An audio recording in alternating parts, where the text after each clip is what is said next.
Entre le salaire confortable, les patients, les sourires, j'avais tout de même pris la décision de tout quitter. Ça va déranger certains, mais aujourd'hui je vais faire au mieux pour vous expliquer pourquoi j'ai pris cette décision. Ça fait 1 heure, je cherche comment commencer cette vidéo, donc je pense que je vais juste me lancer, sincèrement. Ça me saoule. Ça fait 2 heures que je cherche des phrases d'accroche, donc je vais juste vous dire coucou en fait. 2 disclaimers à faire avant que... Déjà mes AirPods, on va les enlever. Première, c'est pour ceux qui connaissent déjà la chaîne. Je suis désolé de mon absence, ça fait quasiment 1 mois que je n'ai pas posté. J'en suis extrêmement désolé, je suis parti au Liban voir ma famille. Et pendant ce temps-là, il y a eu un tas de remises en question. Donc si vous êtes encore là, bah restez ici. J'aurai l'occasion de vous expliquer un tout petit peu mon voyage, de vous partager tout ça. Et pour tous les nouveaux, bienvenue à vous. Deuxième disclaimer, tout ce que je vais dire dans cette vidéo n'engage que mon vécu, je ne généralise absolument rien. Du coup, je vais parler de pourquoi j'ai arrêté mon métier de dentiste. Je ne sais pas de quoi demain est fait, mais pourquoi initialement j'avais pris la décision d'arrêter, de faire une pause sur mon métier. Après avoir fait 8 ans d'études et 4-5 ans d'exercice, la vérité c'est que initialement, donc pour ceux qui connaissent un peu l'histoire, j'ai quelques troubles mentaux, donc la bipolarité, ça n'allait plus, c'est devenu trop un combat pour moi, dans le sens où parfois vous avez des phases de down, phases où vous n'allez vraiment pas bien, vous avez envie de rien faire, et ces moments-là, ça me usait, ça me demandait tellement d'énergie pour moi d'aller au cabinet des fois, que j'ai totalement oublié prendre soin de moi, et je passais mon temps à prendre soin des autres, et j'étais arrivé à un stade où je m'étais dit, stop, il faut vraiment que je pense à moi. J'ai essayé de demander une rupture conventionnelle pour que je sois un peu plus arrangé financièrement, mais bon, les choses ne se sont pas passées ainsi, ce qui fait qu'aujourd'hui, je me retrouve à créer du contenu pour essayer de partager mon vécu, mes connaissances et mon savoir. Mais en dehors de tout ça, déjà ça se passait pas super bien dans le cabinet là où j'étais. Et déjà depuis quelques temps, ça n'allait pas. Parfois je regardais le fauteuil, je me disais est-ce que je suis vraiment censé être là? En soi, techniquement, je suis bon dans ce que je fais, mais j'avais tout de même l'impression de passer à côté de quelque chose, je ne sais pas quoi. Pas parce que je n'aimais pas mon métier, mais parce que j'avais un peu cette impression de me perdre. Vous vous doutez bien, on prend rarement une telle décision pour une seule raison, même si c'est la santé, parce qu'en général, on prend soin de soi et ensuite on y retourne. C'est rarement quelque chose de monofactoriel, donc on va commencer par la première chose. Étant la santé, c'est vrai que d'être dentiste, c'est l'un des métiers où vous êtes le plus exposé au risque de burn-out, donc quelque chose aussi que j'avais ressenti. Donc en gros, c'était vraiment un mélange. Je ressentais un tout petit peu du burn-out par ici, un début de bore-out, c'est-à-dire lorsque vous vous ennuyez un tout petit peu. Et c'est un métier aussi à très haute responsabilité, où c'est un métier très humain. C'est un mélange, c'est une accumulation de choses, même si j'avais quand même une patientèle assez sympathique. Il y a beaucoup de gens, malheureusement, vous allez avoir l'impression en fait que vous vous forcez, vous allez limite les forcer pour prendre soin d'eux. Quand ils refusent, vous vous dites ce n'est pas grave, mais c'est plus facile à dire qu'à faire lorsque la vocation première de pourquoi vous vous levez le matin, c'est de venir à un cabinet et de prendre soin des gens. Donc si pour finalement pas le faire, non merci, je préfère rester chez moi. Et je commençais à m'oublier en me prétendant donc de prendre soin des autres et laisser là où j'ai attendu un peu de foncer droit dans le mur. Je me disais c'est pas grave, je sers une cause noble. Vous dites mais c'est pas possible qu'il y ait autre chose que ça, vous voyez. Et pour ceux qui le savent pas, je suis donc d'origine libanaise et danoise. Mes deux parents sont d'origine libanaise, même si j'ai vécu une partie de mon enfance au Danemark. Et c'est vrai que la santé mentale, ce n'est pas quelque chose avec lequel je suis très familier. J'ai été suivi par des professionnels. C'est juste que j'avais peur d'aborder un peu ce sujet avec mes parents. Comment c'est possible, un docteur, qu'on arrête pour des raisons mentales initialement. Même vous n'avez pas besoin d'être libanais, mais c'est vrai que lorsque vous avez ce statut-là, en tout cas, à un certain niveau de revenu, vous avez quand même un peu peur du regard des autres. Qu'est-ce que machin va dire? Qu'est-ce que mon pote va dire?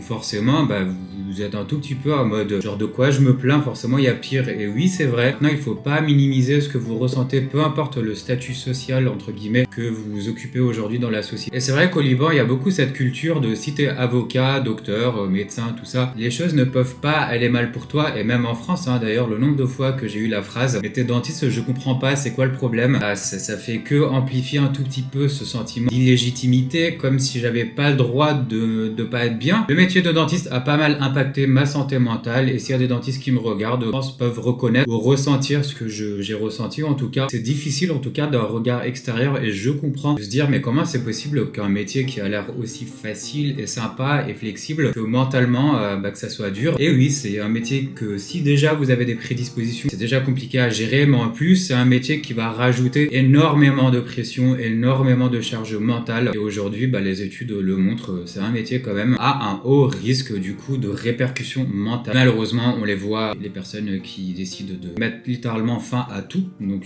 j'ai pas besoin de dire le mot. tout cas pour les personnes qui font ce métier pas que pour l'argent. Alors on ne vit pas d'amour et d'eau fraîche, mais la motivation première, si votre motivation première n'est pas l'argent, c'est un métier qui humainement est extrêmement prenant et c'est très facile de tomber un tout petit peu dans cette extrême empathie. J'ai tout donné quoi, donc c'est mine de rien presque 13 ans de ma vie pour les études et l'exercice, surtout quand vous faites vos études en France. Vous avez l'externat, vous avez le stage actif, donc vous commencez déjà à traiter des patients, même si j'étais encore étudiant, mais en fin de compte vous soignez des gens. Deuxième raison, c'est que ça faisait déjà un certain temps où, pour être franc, je me faisais chier. Pas parce que je suis extrêmement bon dans ce que je faisais, mais c'est vrai que je suis arrivé à un stade où l'omnipratique, c'est-à-dire quand vous faites les soins basiques, entre guillemets, que ça soit dévitalisation, composite, extraction, de la chirurgie un tout petit peu plus ou moins complexe, vous arrivez à un stade où vous avez pas l'impression d'évoluer, c'est-à-dire que vous avez ce plafond et finalement, c'est tout. Ça s'arrête là. Alors certes, vous vous améliorez avec le temps. Oui, vous pouvez faire des formations, mais moi, l'implantologie me tentait pas, l'orthodontie me tentait pas plus que ça, l'esthétique me tentait un tout petit peu, mais je me suis dit, bon, ce sera toujours la même chose, je serai toujours dans un cabinet, assis sur un fauteuil, rebolote 3-4 jours par semaine, parfois 5, même je suis monté à 6 jours par semaine pendant une petite période, et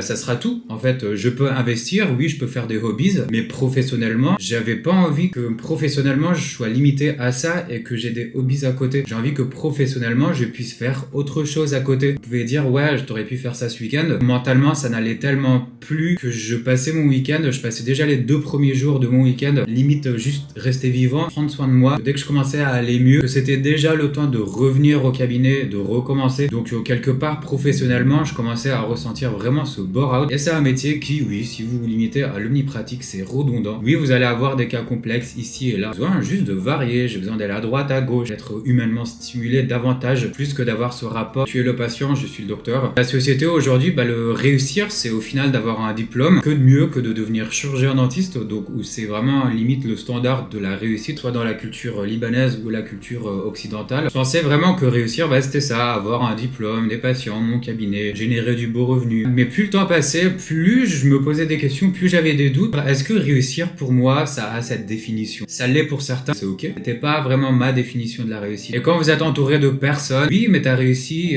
ce qui va pas, qu'est-ce qui va pas, vous vous sentez encore plus solitaire, vous vous sentez encore plus seul. Vous dites, mais j'en parle avec qui? C'est pour ça d'ailleurs que je m'étais lancé un peu sur le réseau, parce que je ne savais pas à qui je pouvais parler de tout ça, quoi. Si ça reste une fierté, bien entendu, j'ai travaillé extrêmement dur pour arriver au stade où j'étais, mais intérieurement, je me sentais tout de même vide. Pour moi, la réussite, même aujourd'hui, avec le recul que j'ai pris, c'est réellement me sentir vivant, d'être stimulé, me réveiller le matin, me sentir vivant. En fait, c'est cette adrénaline qui me manquait un tout petit peu dans ce métier, où c'est quand même un métier aussi très solitaire. Vous êtes seul dans un cabinet, certes, vous avez votre assistante, vous voyez du monde, mais c'est un métier assez solitaire, car selon ma définition. Vous arrivez, vous vous asseyez sur votre fauteuil, c'est pas un travail de bureau. Certains vont dire, ouais, mais la création de contenu, t'es tout seul. Oui, mais j'ai pas l'impression d'être seul, j'ai l'impression de parler avec quelqu'un, d'autres choses, en fait, de sujets variés.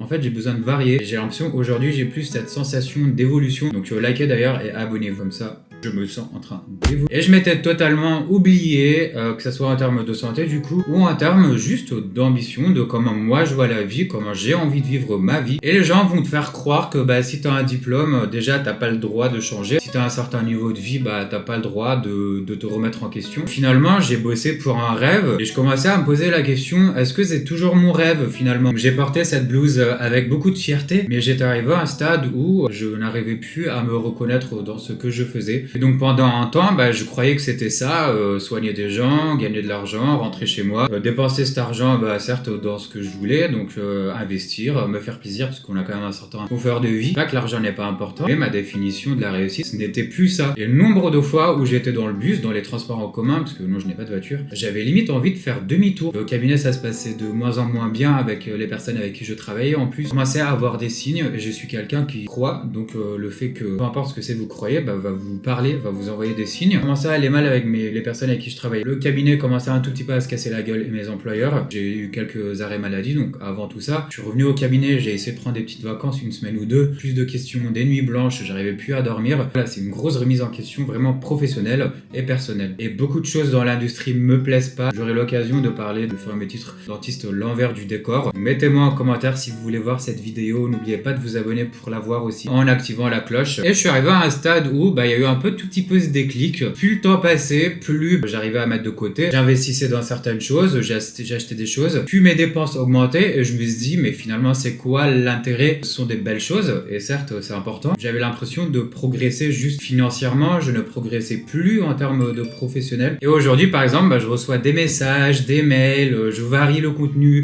un peu touché à tout, de parler presque de ce que je veux même si ça reste une chaîne naissante. La création de contenu c'est toujours quelque chose que j'ai toujours voulu faire, de pouvoir parler de sujets qui me passionnent parce que j'adore les dents. J'aime pas que ça, j'ai envie de m'investir dans autre chose. Et pour moi la création de contenu c'est un peu le moyen, on va dire, de pouvoir à la fois partager mes expériences personnelles, de pouvoir partager des sujets qui me passionnent, dont les dents, mais aussi pouvoir parler du métier, pouvoir aider les autres. Je suis tellement un gros consommateur de contenu lifestyle, motivation, sauf que je les mettais pas en action en fait. Donc je suis arrivé à un stade où voilà, il y a eu ce déclic et un jour j'étais en mode c'est quoi, enfin je peux pas continuer encore moins 40 ans devant moi, faire exactement la même chose, gagner plus, économiser plus, dépenser plus, entretenir plus, augmenter mes factures et rebolote. Moi j'ai besoin que ça vive. Mais encore une fois, ce n'est que mon vécu et ma personnalité. En plus, les patients parfois désagréables, ce manque de reconnaissance, des fois, je ne connais pas la suite. Même si la démission m'a énormément embêté au début, forcément, moralement, vous êtes encore plus détruit après la démission parce que vous avez l'impression que toute votre vie s'effondre. Tout ce à quoi vous avez travaillé s'arrête et vous ne savez pas si vous devez vous occuper de votre santé mentale. Comment je fais aujourd'hui pour payer mes factures? Comment je fais pour me consacrer à ce que je veux faire, donc la création de contenu? J'aurai l'occasion de parler de tout ça dans d'autres vidéos. Voilà, l'industrie en soi, beaucoup de choses, je n'arrive pas à m'aligner avec les dentistes. Pas tout le monde, bien entendu, il y a des dentistes avec qui je m'entends très bien. Beaucoup de personnes, malheureusement, dans cette industrie, la mentalité, on est juste trop différents. On ne réfléchit pas pareil. Pour une fois, je ne soigne pas des sourires ou je ne crée pas des sourires, on va dire, physiques. J'essaie de créer des sourires à travers l'écran. Là, aujourd'hui, je peux vous dire, c'est que si vous arrêtez votre métier, pour moi, c'était dentiste, ce n'est pas fuir, du coup, mais c'est que j'ai choisi de m'aligner davantage avec mes aspirations d'aujourd'hui, mes projets d'aujourd'hui. Je suis infiniment reconnaissant de pouvoir parler à plus de gens, à des soignants, à vous, des patients, des personnes, de tout, qui peuvent se reconnaître à la fois peut-être dans le contenu dentaire, ou étudiants, ou patients, ou juste quelqu'un qui recherche un tout petit peu, qui est un peu dans cette remise en question, et qui se croit un tout petit peu seul au monde. Et les réseaux m'ont énormément apporté, mais je crois sincèrement aujourd'hui qu'il y a encore de la place pour cette authenticité, un peu pour rassembler, de créer une vraie communauté de personnes un peu qui traversent la même chose. Arrêter, c'est plutôt choisir. J'ai choisi d'écouter la voix intérieure, cette voix qui me disait ça ne va pas, et j'ai choisi du coup d'écouter cette voix-ci, prendre du recul et de me concentrer aujourd'hui sur la création de contenu, partager mes connaissances, mon savoir, vous amener un tout petit peu dans je ne sais pas ce que je vais faire, mais je sais que j'essaie de faire quelque chose. Donc si tu as un diplôme et que tu te sens éteint, tu n'es pas obligé d'être là, tu n'es pas seul, du coup tu n'es pas fou, et sache que tu peux te réinventer sans totalement renier ton passé. Là aujourd'hui je me réinvente en quelque sorte, donc je sais que j'ai envie de parler de dents, de mon métier, de la dentisterie, des études, mais je sais que j'ai envie d'aborder aussi des sujets un peu différents. Je peux vous laisser avec une question: si vous n'avez pas peur de demain, vous feriez quoi réellement?